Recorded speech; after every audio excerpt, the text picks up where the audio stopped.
유시민 작가의 분석이 또 맞았습니다. 이재명 대통령 주변 인물들이 얼마나 전략과 설계를 멍청하게 짜는지 조정식 국회의장이 제대로 보여줬다고 봅니다. 실제로 매우 심각해 보입니다. 설마 이 정도일까 했는데 그 이상을 보여주고 있습니다. 자칭 친명과 친석계 의원들 하나같이 수준이 처참하다는 평가가 나옵니다. 영상으로 분석 함께 보겠습니다. 개헌을 들고 나와서 연임 이야기를 한 것도요. 이재명 대통령의 지시 있었다고 저는 봅니다. 회복 글도 이재명 대통령이 시켜서 쓴 거다. 저는 이렇게 봅니다.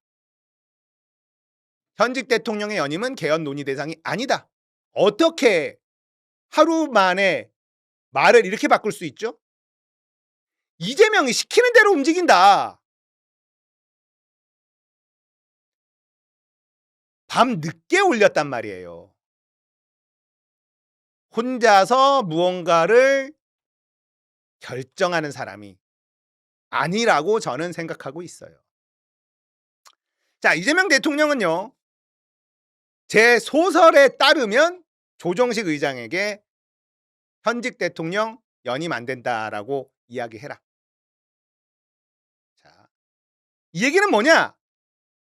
자신의 연임이 불가능하다는 걸 어느 정도 느꼈다는 뜻이다. 저는 이렇게 소설을 써봅니다.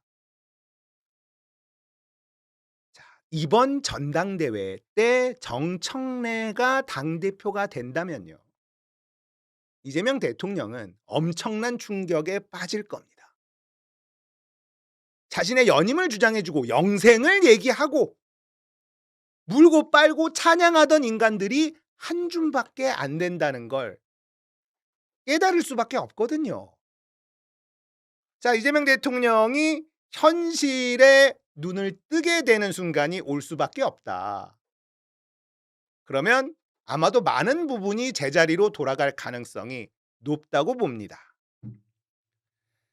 자, 이재명 대통령은요. 자신의 소신이었던 기본소득, 기본주택, 기본금융에 집중해야 됩니다. 제가 부동산 토론회를 보면서 느낀 점이요. 대통령은 딴 데 정신이 팔려 있구나. 이런 느낌을 받았거든요. 대한민국 부동산 잡으려면요. 본인이 예전부터 꿈꿔왔던 기본주택을 대대적으로 지으면 돼요. 부동산 정책이라는 게 원래 꼬리가 몸통을 흔들 수 있는 영역입니다. 정부가 부동산으로 돈을 벌 수 없게 만들겠다는 확고한 의지를 지속적으로 보여주면요. 자연스럽게 안정화될 수 있어요. 그런데 그걸 안 하고 토론회 하면서 뒷다리를 긁고 있어. 이재명이 왜 저러지? 이런 생각이 들 수밖에 없는 상황 아니었습니까?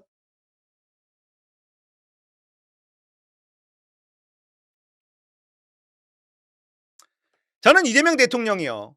연임 욕심, 구조적 다수, 본인의 권력 욕심 때문에 1년 허송세월 보냈다고 생각합니다. 처음부터 자신의 트레이드마크였던 기본소득, 기본주택, 기본금융에 충실했다면요. 지금 지지율 70 넘어 80%에 육박했을 거예요. 검찰개혁도 이미 속전속결로 진행됐을 거고요. 이미 공소청, 중수청으로 나눠서 일하고 있을 거예요. 반도체 호황이라는 대운까지 맞았어. 그러면 기본소득, 기본주택 할 수 있는 돈도 생겼어. 왜 못합니까? 본인의 권력 욕심 때문에 그 타이밍을 다 놓쳤어요. 저는 그렇게 판단하고 있습니다. 1년이 지나도록 기본소득, 기본주택 얘기 나왔습니까?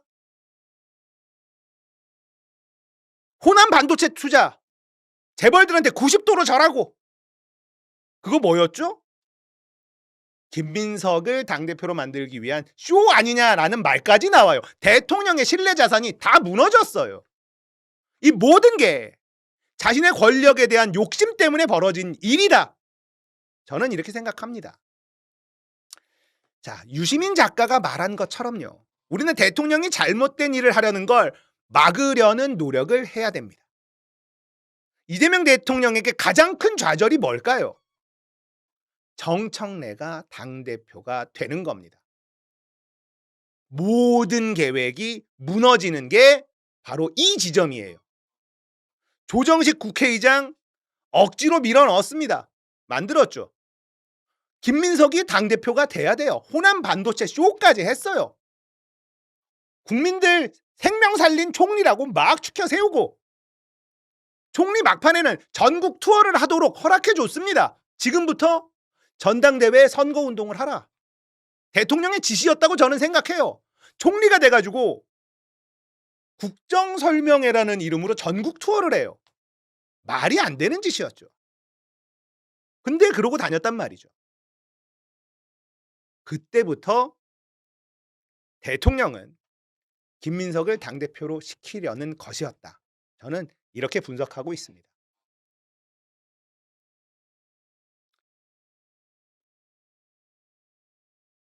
정청래가 당대표가 되면요. 이재명 대통령이 꿈꾸던 그 모든 것들 수포로 돌아가게 될 거예요.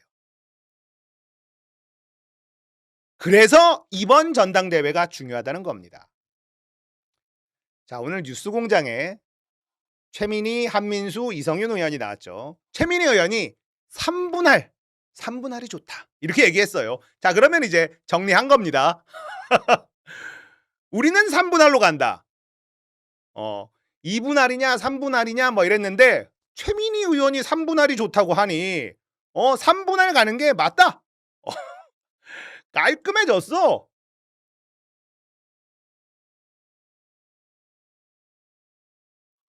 (1, 2, 3, 4월생) 1번, 6번, 5, 6, 7, 8월생 6번, 5번, 9, 10, 11, 12월생 5번, 1번. 이제 2분할 한 사람들은 어쩔 수 없고요. 근데 2분할, 3분할이 완전 다른 게 아니에요. 섞여요.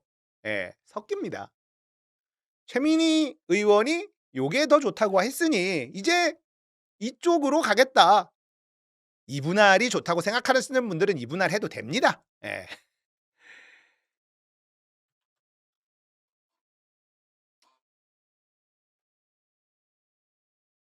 자, 여러분들.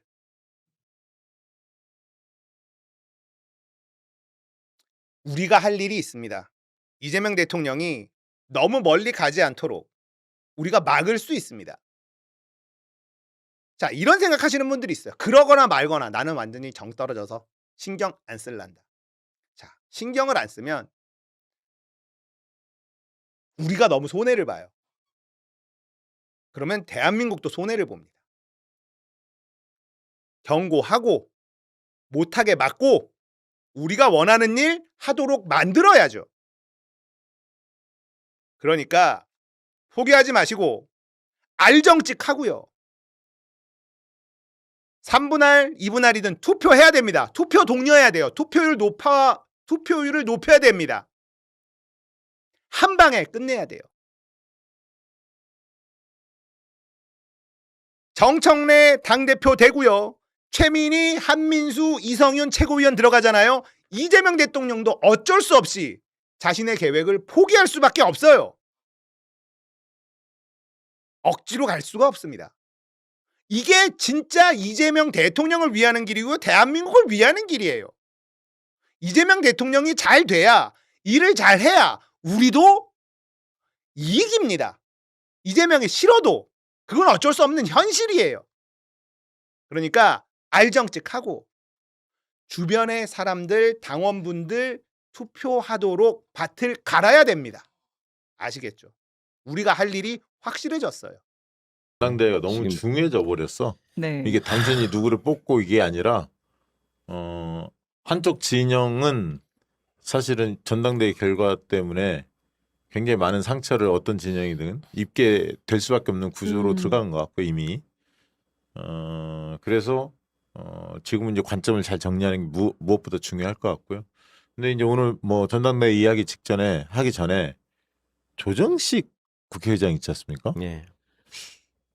굉장히 쓸데없는 얘기를 했어. 그러니까요. 왜냐하면 모든 국회의원 의장들이 역대 보면 다 개헌 얘기를 하고 4년 중임 이 얘기는 다 했었잖아요, 사실.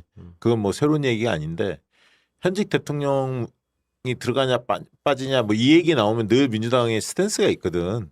그럼 말도 안 된다. 맞아요. 그리고 역대 국회의장들이 다 그렇게 현직 대통령 포함이 안 되는 방식이다. 이게 이제 국민들이 갖고 있는 상식선이란 말이지. 정치권도 되게 그렇게는 알고 있었고.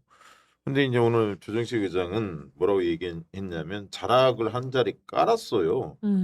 그래서 주권자인 국민의 선택이다 결국은. 그래서 국민적 공감대와 정치권의 합의가 바탕이 된다면 논의해 볼 수 있는 사안이다 이런 입장을 내놨는데 최강 의원님 어떻게 보셨습니까?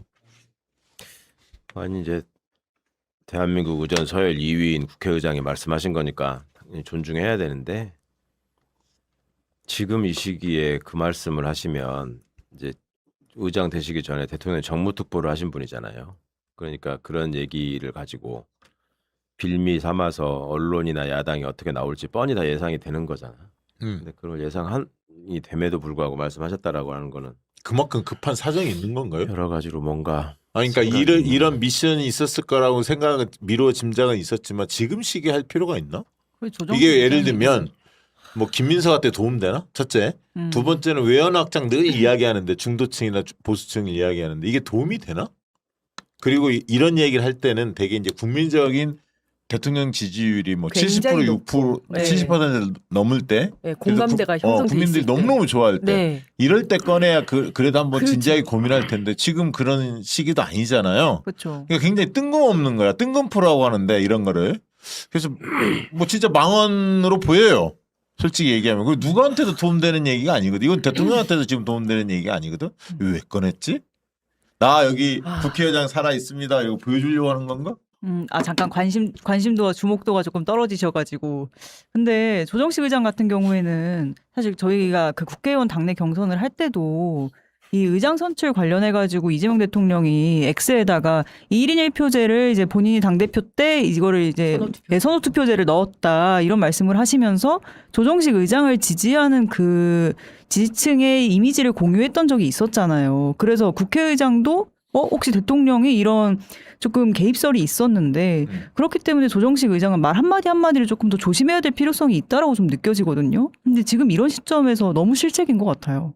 근데 저는 이전에 공소 취소 모임도 그렇게 느꼈었는데 물론 그 기소가 잘못되면 취소가 되어야 되겠죠. 그런데 거기까지 가기도 전에 이재명 공소 취소 모임이라는 걸 만드는 바람에 시작도 하기 전에 엄청나게 얻어맞았었잖아요. 그렇죠. 그래서 문제가 있으면 국정조사를 하고 거기서 문제가 나오면 특검을 하고 그렇죠. 특검에서 문제가 나오면 순리대로 가면 가고 되거든. 그 조작 기소한 검사들을 기소를 하고 그다음에 재판에서 유죄 받으면 자연스럽게 공소 취소도 되고 하는 거잖아요. 근데 제일 앞단부터 그냥 이재명 공소 취소 모임을 만드는 바람에 이게 막 이렇게 돼버렸는데 이게 지방선거 변제론에 확 결집을 시켰죠. 저쪽을. 상승 요인에 분명히 그 부분이 있어요. 네. 아마 백서에서 평가를 하겠지만 분명히 있습니다. 그러니까 말씀하신 것처럼 분위기가 너무 좋고 야 이재명 대통령 너무 잘하는데 개헌하면서 야 정말 이 대통령 한 번 더 했으면 좋겠다라는 국민적 공감대가 생기면 자연스럽게 나올 수도 있는 이야기일 수도 있는데 그게 아니라 지금 오늘 주식이 이렇게 떨어졌어. 그다음 지금 분위기 이렇게 안 좋은데 여기서 그러니까 이렇게 그걸 해놓으니까 받을까. 사람들이 볼 때는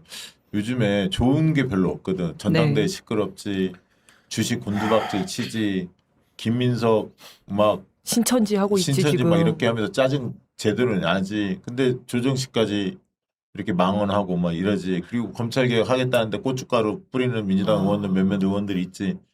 당원들의 지지자들이 뿔따구가 좀 나 있거든.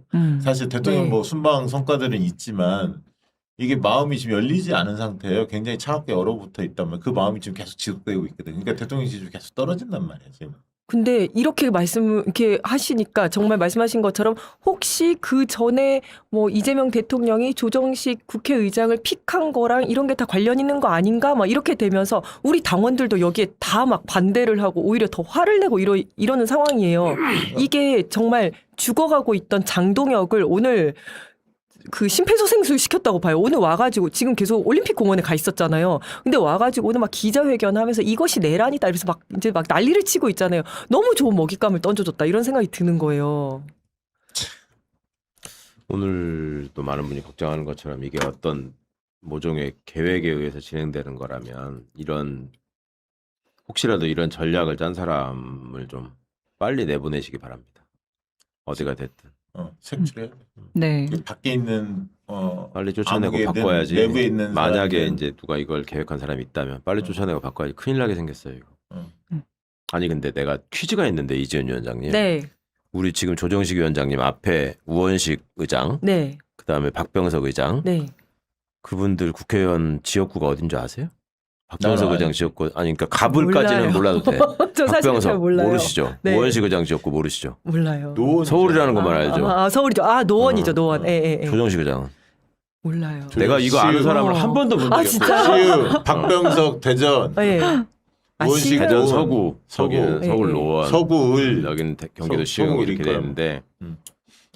그러니까 국회의장이라는 분들이 되게 육선 막 이렇게 하고 되잖아. 네, 네. 네. 그리고 잘 안 떨어지시는 분들이에요. 근데 사람들이 국회의장에 대해서 너무 몰라. 나는 이것도 불만이야. 그 대한민국 의전설 2위인데 최소한 국회의장에 뭐 하셨던 분인지 지역구가 어딘지 그 정도 알아야 되지 않나? 이지은 위원장 지역구가 어딘지도 다 아는데 사람들이. 마포 마포는 정청래라고 하고 다니는 사람 때문에 마포는 이지은이라고 못해서 그렇지 마포라는 걸 되게 안단 말이야. 근데 의장하시는 분들 몰라 정작. 박병석 서구 갑이래. 이거 희한한 일이야. 몰라요, 솔직히. 어. 예. 모릅니다. 아니 자, 저 오늘 말고도 진짜 잘 몰라요 사람들이? 응? 저 말고도 잘 몰라요? 저는 좀 잘 모르는 편이거든요. 사람들 사실은. 몰라요. 정치 내가 인사가 이때까지 얼마 안 물어보면 돼서. 맞아요. 아, 그래요? 저도 딱 이해관계자도 들었는데 몰랐을 거예요. 왜, 네. 뭐지? 나 왜 모르지? 아니 내가 한 번씩 이렇게 여쭤보는 몇 개 아이템이 있어요. 어. 근데 항상 보면 내 예상대로 다 몰라. 그 지역구가 되게 유명했다든지 보궐선거를 했다든지 하지 않으면 사실 잘 모르는 잘 것 같아요. 모르는 남의 분이 많이 계시죠. 지역구는. 그래서 예. 뭐 나이스하게 계속 쭉 이기시는 선거구였으니까 그렇게 몇 선씩 하셨을 막 텐데. 엎치락 이지은 뒤치락 하고 위원장님. 이러면 네. 최강원 어느 지역인지 아세요? 알아요. 어디? 비례대표. 안 돼. 안 넘어가지롱. 박주민 어디야 박주민? 은평이에요. 봐봐 알잖아. 아 거기는 제가 은평에 그 전에 있었어가지고 아는 거고. 어쨌거나. 네. 어쨌든 자, 그런. 전당대 이야기 좀 들어가 보죠. 오늘부터 충청권의 권리다운 투표가 시작됐습니다. 네. 그 근데- 카톡으로 오죠. 카톡으로 네. 오면 이렇게 온라인 투표 하죠. 그리고 내일부터는 또 저기 부울경 온라인 투표가 시작돼요. 내일하고 모레. 그리고 오늘 내일은 충청권. 이 투표하는데 약간 뭐 충북 지역인가 어딘가 뭐 시스템이 약간 좀 문제가 있어 1시간 늦게 네. 시작됐다고 해요. 그만큼 1시간 연장을 아, 한다고. 늦게 시작한 거예요? 중단된 게 아니라? 예, 뭐 약간 안 됐대요 이게. 네, 좀 투표 자체가 로딩이 안 좀 되더라고요. 오래 걸렸나 봐요. 그러니까 그거 가지고 무슨 음모가 있는 것 같이 또 막 돌리는 사람들 있더만. 다 알아서 그 뒤에 했대요. 하고 1시간 연장을 해준다고 그만큼 마감 시간을 투표 마감 시간. 자, 그거 그러니까. 다시 한번 좀 띄워주시죠. 이거 되게 중요한데 충청권이 오늘 내일 하고 부울경이 수요일 목요일. 그다음에 이제 제주 인천이라든가 강원 대구 경북은 다음 주로 넘어갑니다. 8월 4, 5일, 8월 5, 6일. 제주 인천 8월 4, 5일, 강원 대구 경북은 8월 5, 6일. 그다음에 이제 호남권, 경기 서울 이렇게 넘어가거든요. 근데 이게 이제 ARS 투표는 온라인 투표 못하는 분들이 하는 건데 그 투표하기 좀 물어보고 막 이러려면 좀 까다롭거든 약간. 네. 그냥 온라인 투표 하시는 게 제일 편해. 그렇죠. 본 거 보고 그냥 투표하시는 게 제일 편하고. 그 경공도 어제 뭐 헤매던데 김어준 총수가 이저 최고위원은 그 선호 투표가 아니에요. 2명 그 연기명. 네. 그러니까 우선순위가 없이 없어. 2명을 그냥 찍는 거고 당 대표만 1, 2, 3이 선호 투표가 있는데 실제로 이제 어제도 이야기했지만 정청래를 찍는 사람이나 김민석을 찍는 사람은 사실 선호 투표 의미는 없어요. 2, 3위 아무나 찍으면 돼. 네. 왜냐하면 두 사람은 3위할 가능성이 없기 때문에 송영길 맞아요. 표 정도가 2순위 표가 중요하다. 송영길 지지자가 2순위를 정청래를 할 건지 김민석을 할 건지 그게 이제 좀 중요해 보이고. 근데 내가 볼 때는 송영길 표가 전혀 중요하지 않을 수도 있어. 아, 한 방에 끝날 수 있다. 1순위에서 한 방에 끝날 가능성도 저는 있다고 보는 편이에요. 반반 정도 봐요. 내다보는 게. 저는 근데 낙관적으로 편드는 거 아니에요? 아니 그렇게 본다고. 뭐 누구라고는 말씀 안 하셨으니까요. 기왕 의원님 누구 편 들고 계시는 거예요? 90%라고 해. 아니 근데 본 다음에 그냥. 지난주에 뉴스토마토에서는 또 정청래 후보가 굉장히 높이 나왔다가 어젠가요? 그 여론조사 꽃에서는 또 그 김민석 후보가 많이 높게 나와가지고 이게 어떻게 가는 거지? 약간 궁금하긴 하더라고요. 근데 어제 이현 과장이 잘 해석을 하던데 이게 이제 동일 연령층에서도 남자가 당원들이 많단 말이에요. 거의 1.8배 정도 차지해요. 그러니까 남성은 정청래가 강하고 여성은 김민석이 강한데 그래서 김민석이 불리한 거예요. 기본적으로. 그다음에 50대 60대가 당원이 제일 많아요. 5, 60대가. 그다음에 이제 70대 40대 뭐 20, 30대는 별로 당원이 많지가 않습니다. 그러니까 중요하게 보는 건 5, 60대가 어디가 누가 높지? 특히 남성에서 누가 높지? 이게 중요한 포인트고요. 그다음에 이제 호남이 숫자가 많으니까. 네, 숫자가 많아요. 그리고 왜냐면 이거는 그다음에 이제 의지도 투표 의지도 그 층이 높아요. 5, 60대가. 투표 열기가 높아. 그리고 호남이 당원 수가 제일 많다고 알려졌지만 그렇지 않고요. 수도권이 더 많은데 호남이 먼저 합니다. 그렇기 때문에 영향을 주긴 하죠. 근데 지금 전체적으로 보면 호남에서 김민석 후보가 앞서가다가 정청래 후보가 쫓아가는 형국인데 조금씩 격차가 좁아지는 느낌이에요. 이전에 여론조사 결과들 쭉 보면. 그래서 당 지지층을 중심으로 좀 여론조사 결과들이 발표가 되잖아요. 근데 당 지지층 중에서 아까 남녀, 5, 60대 이런 걸 유심히 보시면 정청래 후보가 당원에서는 앞설 가능성이 훨씬 더 높습니다. 제가 보는 견해는 한 7% 이상은 김민석 후보를 앞설 가능성이 있어요.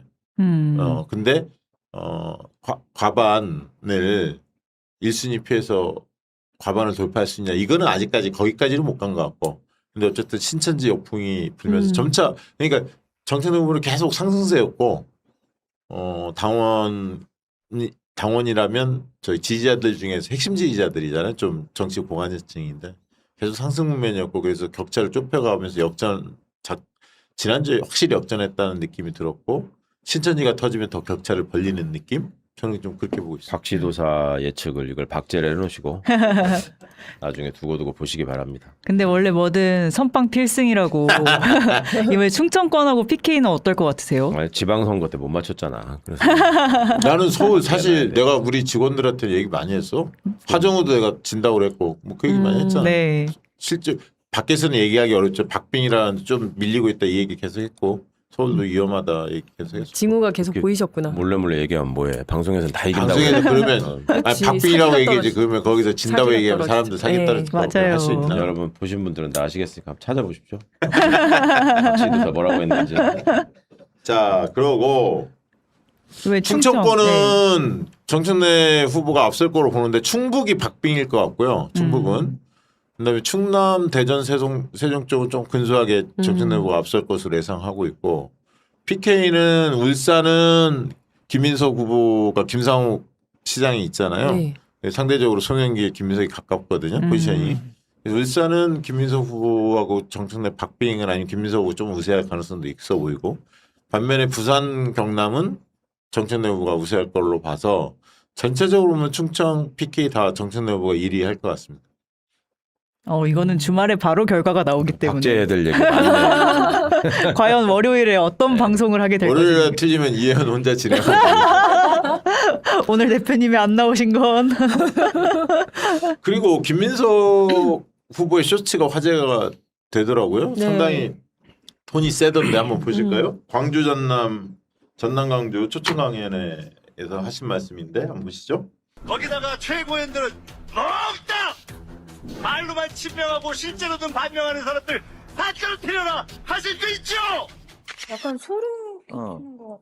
신들렸거나 성령에서 지금 받들림 받은 상태라는 거야. 이게 정상적인 정치인의 워딩이나 연설이 아닙니다. 지금 얘가 하고 있는 거는. 예, 이 정도로 그 흥분한 상황이면 자기가 쫄리고 있다는 겁니다. 이런 식으로 해가지고 되나? 네, 저거는 이제 현장 연설은 타이거잉크 TV를 출처가 이제 표시가 되는데 뒤는 보니까 송 작가 우리 같이 옆에 사무실에 있는 송 작가 TV에서 하신 말씀인데 출처 표기가 없어서 다시 한번 좀 좀 말씀드립니다. 걱정스럽다. 그러니까 저렇게까지 얘기하는 걸 봐서는 그러니까 심리 상태가 지금 안정적이지 않다는 거거든요. 근데 이제 본인이 뭘 잘한다 가 아니라 이제 막 네거티브로 계속 가는 거잖아요. 반면몰이를 하고. 근데 우리가 뭐 모르겠어요. 예전에는 저렇게 네거티브를 많이 했는지 모르겠는데 당원들은 네거티브를 좋아하지 않아요. 그런데 얼마 전에 매불쇼에서도 송영길 후보가 얘기할 때도 원래 전당대회에선 다 이렇게 하는 거예요. 뭐 이제 이렇게 얘기를 하더라고요. 이렇게 한 적이 있어. 모르겠어요. 근데 이제 거기서도 체육 앵커가 요즘 후보님 그 발언이 너무 거세지고 있어가지고 너무 센 것 같아서 했더니 원래 전당대회는 다 이렇게 하는 거예요. 이렇게 얘기를 하더라고요. 근데 예전에는 어땠는지 모르겠지만 어쨌든 우리가 이낙연 후보가 그때 대선 경선에서 대장동 던지고 막 이렇게 하면서 우리 민주 진보 진영이 그것 때문에 얼마나 큰 피해를 맞아요. 입었습니까? 지금 그래서 대장동 이꼴 신천지 이렇게 되고 그러니까 네. 그러다 보니까 우리 스스로 자정을 하면서 그러지 말자라는 분위기로 온 것 같은데 제가 최근에 봤을 때는 이런 게 없었던 것 같은데 너무 이 반명 막 이런 식으로 가는 거예요. 까내리는 식으로 가는 거예요. 이게 굉장히 위험해 보인다 이런 생각이 들었어요. 맞아요. 그리고 좀 요즘에 이제 당대표하고 최고위원 패키지로 웹잡 홍보 많이 하잖아요. 근데 네. 최근에 이제 화제가 된 게 임미애 후보하고 김용호. 그러니까 여론조사 상으로 좀 높지 않잖아. 최고위원 네네. 중에는 이제 뒤쪽에 네. 순위에 있는데 이런 웹잡가 돕니까? 저거를 저도 뭐냐, 저게. 봤어요. 저게 뭐냐면 임미애와 김영호 버리고 가자 이런 거예요. 왜냐하면 저 사람들 띄워주다가는 그 표가 분산이 돼가지고 안정적으로 3명이든 들어가야 되는데 그 사람들 못 들어갈 수 있으니까. 그러니까 작선은 김용, 서미아만 집중합시다 이렇게 돼 있네. 그러니까 임미애, 김영호는 그러니까 버리고 이제 갑시다. 김민석 후보를 지지하는 분들이 이런 웹잡을 만든 것으로 추정은 좀 되는데 내려주시죠. 별로 그렇게 좋아 보이지 않는데. 난 너무 놀라웠어요. 그 안에 박성준 무섭다. 이건태 떨어진 네. 충격 때문에 지금 저렇게 한다는 표가- 추측인가요? 그러니까 표가 음. 분산되면 안 된다. 음. 그런 생각에서 하시는 것 같아요. 그죠? 그럼 저 3명의 선택 기준은 뭐죠? 제일 표가 낮다라고 생각하는 여론조사에서 네. 얼마 전에 뭐 그 여론조사 탑3에 콘텐츠도 들어가 나왔고 있는데 여론조사가 두 분이 좀 높지 않으니까 네. 그렇게 하는 것 같아 홍보를. 뭔가 어떤 5명 안에 쉽게 얘기하면 정청래에 가까운 사람들이 3명 되면 안 될 것 같으니까 나머지 3명하고 왜냐면 최민희 세잖아요. 지금 누가 봐도. 네. 한민수도 상당히 세게 나오거든, 높게 나오거든. 네. 근데 이제 이성윤 의원이 이제 6위권, 5, 6위권이잖아요. 네네. 그러니까 이제 그 김민석을 지지하는 분들이 볼 때는 네. 자기들하고 가까운 3명을 무조건 들여보내기 네. 위해서는 뭐 4명 이렇게 당선시킬 수는 없으니까 2명 버리고 가자. 참 까먹고 있어. 한때 이지은 최고위원설이 있지 않았나? 있었죠. 그죠? 청년 왜 최고위원설이 있었죠. 근데 청년이 아니라서 안 그거는 하는 그때 거예요. 정리됐었고 방송에서 생방송 중에 나이가 50이라고 해서 정리가 됐었고 48이에요. 50이 아니라. 이지은 최고위원설은 분명히 있었는데 까먹고 있었네. 아직 40대라고요. 50대가 느낌 확 다른데. 일부러 한 거야, 일부러. 아니 근데 저는 저보다 더 훌륭하신 분들이 있고 저분들이 되면 좋겠다는 생각이 들어가지고 뭐 제가 안 나가도 되겠다 이렇게 그래서 했죠. 이지은 위원장보다 다 훌륭하신 분들이 나온 거예요 지금. 그런 것 같아요. 그런데 예, 버리고 예. 가자 그래? 아니 저는 버리고 가자고 안 했죠. 훌륭하신 분들을 아니 그렇게 네. 말씀하시는 분들. 지금 오늘 어제 오늘 계속 나온 얘기가 지금 이제 당원들이 송영길 뭐 김민석 뭐 정청래도 마찬가지겠지만 아무튼 무슨 홍보 문자가 오면 특히 김민석 송영길 홍보 문자가 오면 막 거기다 이제 반박 댓글들을 막 이게 답장 문자를 보낸다는 거예요. 뭐 그러면서 내 번호 어떻게 알았냐. 시작해서 연락 문자가 오면 네. 아니 뭐 정청래 지지 문자는 안 보내나? 똑같은 상황 아니 그러니까 아니에요? 그렇게 대응을 할 그 정도로 음. 어떻게 보면 상당히 격앙돼 있고 적극적으로 행동을 표출하고 있다. 이게 이제 특징인데 그러니까 내 기억에 옛날 전당대회 때 이건 좀 심하지 않냐 했던 순간이 몇 번 있긴 있었어요. 그러니까 예를 들어서 문재인, 박지원 이렇게 심했지. 붙었을 때, 그죠? 심했지. 그때 막 부모님. 호남 홀 때 어쩌고 하면서 똥 먹고 알 먹냐 박지원 맨날 한 소리. 그런 대선도 부분도 영남? 있었고, 당 대표도 영남 맨날 그 얘기했지. 박지원. 그 다음에 송영길, 이해찬 또 이렇게 붙었을 때가 있었거든요. 이해찬 네. 대표 되실 때. 그때 이해찬 그때 또 대표 심각했죠. 공격을 엄청나게 했어. 인신 공격을. 약간 좀 이렇게 건강이 그렇게 좋지는 네, 않으셨잖아요. 건강 얘기로 인신 그거 공격을. 심했어 그때도. 근데 이 정도는 아니었어. 지금 더 심해. 내가 볼 때. 이거 왜냐면 후보만 이렇게 된 게 아니라 그 밑에 따라다니는 사람들 아니, 그러니까 있잖아. 그때는 상대 후보에 대한 그렇지. 어떤 디스였어요. 지금 당원들 당원들을 맞아요. 상대로 지금 너 친명이야 네. 반명이야 이러고 있다는 게 반명이라고 지금 특징이에요. 지금은 이제 그 후보들 간의 싸움이 아니라 진영 그 따르는 같이 노선을 따르는 사람들 전체를 표명하고 이러니까 큰 문제인데